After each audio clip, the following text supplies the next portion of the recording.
మోకాళ్లలో గుజ్జును పెంచి నొప్పిని తగ్గించి సర్జరీని దూరం చేసే ఫ్రీడమ్ వాక్. అసెంబ్లీ ఎన్నికల్లో అఖండ విజయం సాధించిన టీడీపీ, జనసేన, బీజేపీ కూటమి ఇచ్చిన హామీలు నెరవేర్చే దిశగా చర్యలు చేపట్టింది. ముఖ్యంగా పింఛన్ల పెంపు అంశం సామాన్యుని అమితంగా ఆకర్షించిందని ప్రత్యేకంగా చెప్పనవసరం లేదు.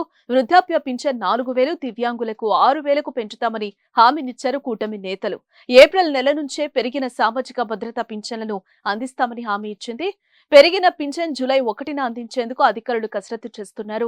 ప్రస్తుతం రాష్ట్ర వ్యాప్తంగా 65.30 లక్షల మంది పింఛన్ లబ్ధిదారులుండగా ఇప్పటి వరకు పింఛన్ నగదు చెల్లింపులకు గాను నెలకు 1939 కోట్లను ప్రభుత్వం విడుదల చేస్తూ వచ్చింది.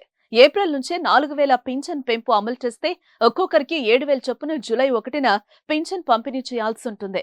పెరిగిన పింఛన్ 4,000తో పాటు ఏప్రిల్, మే, జూన్ నెలలకు 1,000 రూపాయల చొప్పున 3,000 మొత్తం కలిపి వచ్చే నెలలో ఒక్కొక్కరికి 7,000 పంపిణీ చేయనున్నారు. దివ్యాంగులకు 6,000 చొప్పున పింఛన్ జూలై 1న పంపిణీ చేయడానికి 4,400 కోట్లు అవసరమవుతాయని అధికారులు ప్రాథమికంగా అంచనా వేశారు. ఆగస్టు నుంచి అయితే నెలకు 2,800 కోట్లు వ్యయమవుతుందని లెక్కగట్టిన అధికారులు ఈ నివేదికను ప్రభుత్వానికి అందించనున్నారు.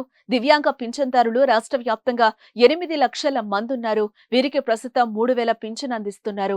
వీరి పింఛన్ను 6,000కు పెంచుతామని హామీ ఇవ్వడం జరిగింది.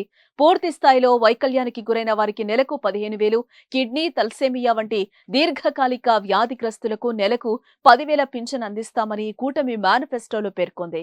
వీరందరి వివరాలను వైద్య శాఖ నుంచి పంచాయతీరాజ్, గ్రామీణ అభివృద్ధి అధికారులు సేకరిస్తారు.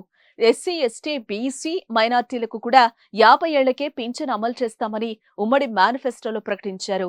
ఈ సామాజిక వర్గాల్లో 50 ఏళ్లు పైబడిన వారు ఎంతమంది ఉన్నారు అనే వివరాలను కూడా సమీకరిస్తున్నారు. సీఎంగా చంద్రబాబు ప్రమాణ స్వీకారం చేసిన తర్వాత మంత్రిమండలి కూర్పు జరుగుతుంది.